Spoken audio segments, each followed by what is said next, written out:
Olá! Orçamento Municipal de 2015 começa a ser discutido na Câmara Municipal. Os representantes das secretarias participam de audiências públicas e apresentam suas estimativas de receitas e despesas para o próximo ano.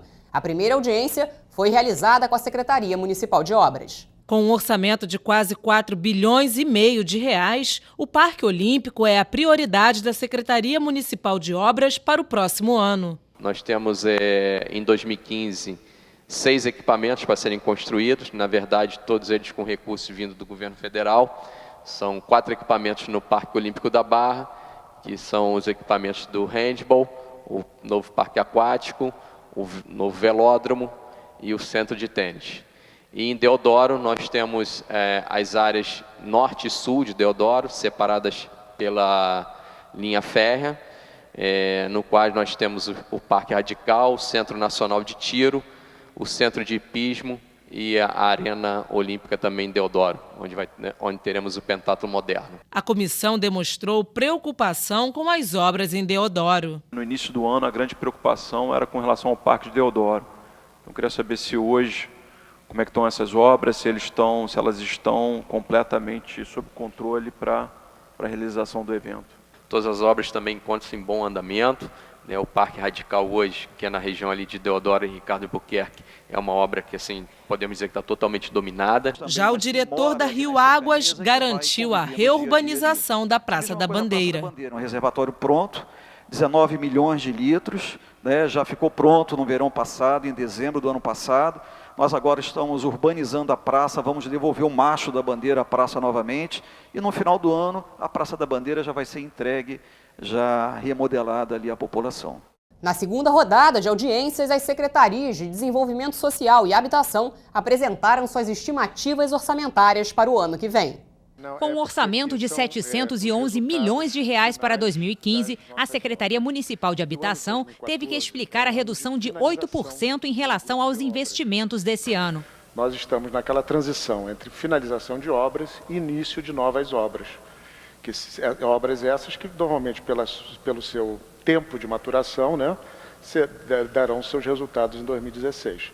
Então esses são os resultados previstos para 2015 em função de que 2014 foi um ano de, vamos dizer assim, conclusão de muitas obras. Durante a audiência, parlamentares pediram mais investimentos para a redução do déficit público. Muito recurso que chega a essa cidade. Portanto, são muitos os empreendimentos e nós não vemos acontecer, de fato, a redução do déficit habitacional. Porque é usado para suprir as remoções? Porque é usado para desalojar a Vila Autódromo? Não existe uma política de reassentamentos. Existe uma política de qualificar a residência. Quando é possível qualificar essa residência, em que a pessoa não esteja mais no risco, e esse é o nosso foco principal, essa é a nossa política hoje, é que a gente tem como meta, até o final deste governo, não termos mais famílias em área de risco de encosta. E por que se priorizou a encosta? Porque a encosta mata. Já a Secretaria Municipal de Desenvolvimento Social, com um orçamento superior a 380 milhões de reais, vai investir em jovens e adolescentes. Nós mudamos o foco da política pública nesse aspecto.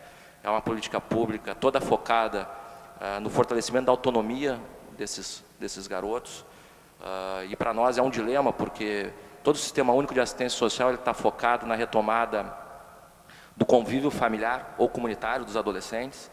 E nós estamos dizendo que a comunidade, talvez as relações familiares tenham sido preponderantes para o uso abusivo de álcool e drogas de determinados adolescentes. Outro ponto debatido na audiência foi a construção de novos conselhos tutelares. Nesse montante aqui, nós pudéssemos entender o que é realmente destinado aos conselhos tutelares. Era 3 milhões o convênio anterior e agora passa a ser de 10 milhões para 24 meses, significando um desembolso mensal previsto, pode ser mais ou pode ser menos, mas de R$ 440.621,38 por mês. As secretarias de Conservação e Meio Ambiente fecharam a semana de audiências da Comissão de Finanças, Orçamento e Fiscalização Financeira na Câmara Municipal. A audiência foi presidida pelo vereador Átila Nunes Neto. O secretário municipal de Meio Ambiente, Carlos Alberto Muniz, falou sobre as ações e objetivos da secretaria, como o replantio de árvores, a redução da poluição na cidade e a construção de ciclovias. Mas são projetos que estão na vida e começando a beneficiar a população. E eu tenho certeza que em 2016 isso será um grande sucesso para quem mora no Rio de Janeiro. A audiência também contou com a participação dos vereadores Leila do Flamengo e Tio Carlos. Em seguida, foi a vez da Secretaria Municipal de Conservação e Serviços Públicos, controle tecnológico de obras e serviços de engenharia, manutenção de sistemas de drenagem, da microdrenagem, no nosso caso da Secretaria de Conservação, mapeamento e gerenciamento da malha viária e microdrenagem, e conservação de logradouros, que se divide em vias secundárias recapeadas, sinalização horizontal, que é uma ação da Secretaria de Conservação baseada no projeto da SETRI, e logradouros conservados. O presidente da Conlurb, Vinícius Roriz, foi o último a falar na audiência. Conseguimos ampliar para mais de 12 mil logradouros a questão da passagem da coleta seletiva com uma frequência adequada. O desafio que a gente encontra hoje na coleta seletiva é um desafio de adesão. Nossos caminhões ainda não rodam cheios. A gente já teve uma melhoria muito grande, a gente observa uma melhoria muito clara em algumas regiões da cidade, como Tijuca, Zona Sul, centro da cidade. Isso a gente está conseguindo cobrir bastante bem, os caminhões rodam com uma ocupação bastante razoável, mas ainda com um desafio grande na Zona Norte e Zona Oeste. Os quarentões brincavam com ele. Hoje as crianças também se divertem com o mesmo brinquedo. O Playmobil marcou gerações, nunca envelheceu e ainda é um terreno fértil para a imaginação da criançada. Os 40 anos do Playmobil foram lembrados numa exposição divertida no Museu Histórico Nacional. Após a Segunda Guerra Mundial, o plástico tomou o lugar do metal. A indústria de brinquedos acompanhou as mudanças a partir dos anos 50. Tudo ia bem no mundo dos plásticos, até que o conflito no Oriente Médio, no início da década de 70, fez explodir o preço do petróleo e, consequentemente, o do plástico. A indústria teve que repensar a produção, que demandava enorme quantidade de plástico. Em 1974, o alemão Hans Becker criou o Playmobil. São pequenos bonecos de menos de 10 centímetros que movem braços e pernas e estão sempre com um sorriso no rosto. A exposição no Museu Histórico Nacional conta os 40 anos dos famosos bonecos e suas transformações. Podemos ver os diferentes cenários da vida real, históricos e da ficção. A partir dos anos 90, o Playmobil passou a respeitar e contemplar as diferenças. Os índios, por exemplo, passaram a ter a pele vermelha e as mulheres ganharam curvas e sensualidade. Os animais e a vegetação também fazem parte do mundo Playmobil. O primeiro animal a ser lançado foi o cavalo. Logo, todo o reino animal invadiu a brincadeira. Do Egito ao futuro, passando pelo mundo lúdico do circo, diferentes cenários têm espaço no mundo Playmobil. Personagens conhecidos do cinema contam com o alter ego dos famosos bonequinhos. E qual a sua profissão? Certamente tem um Playmobil que te representa. Eles estão em todas as áreas. Aqui nessa parte da exposição, o visitante pode apresentar o seu próprio olhar, criar a sua história com os bonequinhos, ou seja, dar asas à imaginação, como muitos vêm fazendo nos últimos 40 anos.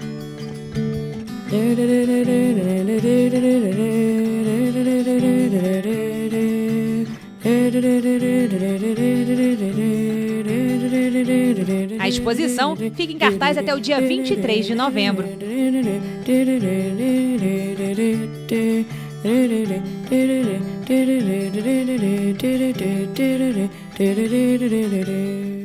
Há 100 anos protegendo o Rio, o Forte de Copacabana é parte da história da cidade. Exposições revivem os fatos marcantes do Brasil que envolveram a fortaleza erguida em 1914.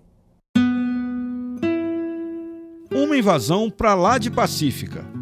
O Forte Copacabana é tomado todos os dias por moradores do bairro, visitantes do Rio, de outros estados e de outros países. É, em tempos de paz, um dos cartões postais da cidade e recebe cerca de 10 mil visitantes por mês. O casal é de Belo Horizonte e está aproveitando o passeio.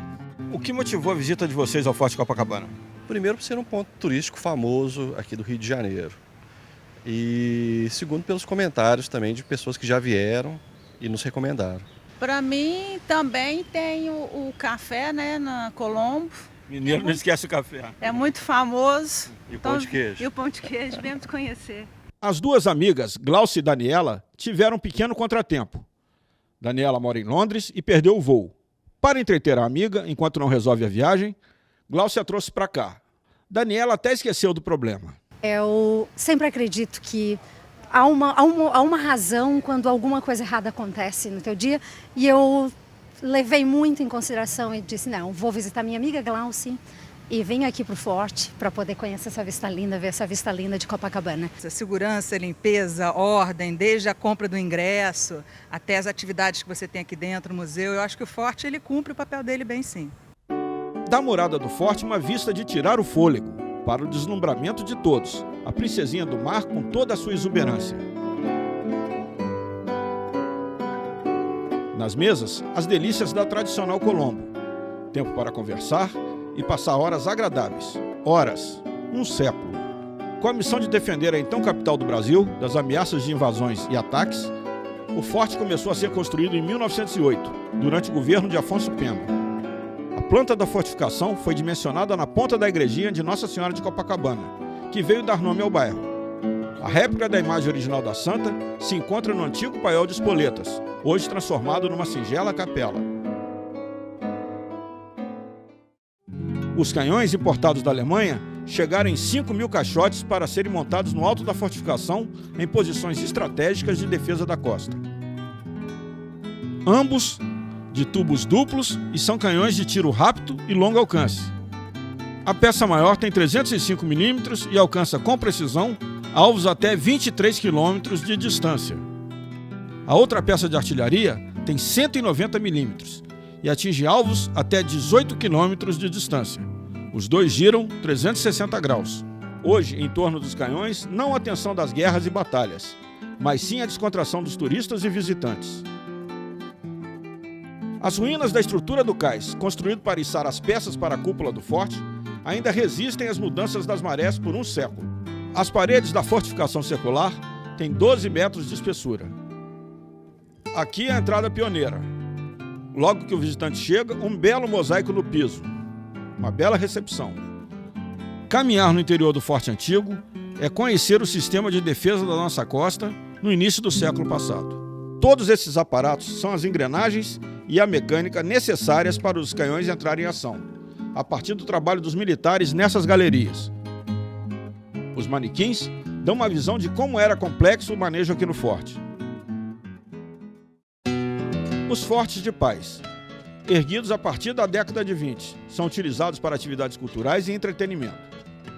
Aqui sempre há espaço para exposições provisórias, como essa de alunos do primeiro grau. As imagens já falam por si, talento e criatividade não faltam por aqui. Os visitantes podem ver exposições históricas de caráter permanente aqui no forte. Da colônia ao império é uma exposição quase obrigatória para quem gosta e se interessa por história. O Major Armada é chefe da divisão técnica do Museu Histórico do Exército e Forte Copacabana. Um entusiasta do papel cultural do forte junto à sociedade civil. É uma história mais recente, porque é uma história do século XX, afinal o forte tem 100 anos, foi construído em 1914, concluído em 1914, e fez parte desse sistema defensivo que foi construído, foi montado desde o início da colonização, né, mais precisamente ainda no século XVI, e foi se desenvolvendo ao longo de 5 séculos. E na próxima edição do Acontece no Rio, você vai ver a segunda parte dessa reportagem comemorativa dos 100 anos do Forte. E a gente fica por aqui. Você pode rever este e outros programas no site da Câmara. Acesse câmara.rj.gov.br. Até a próxima!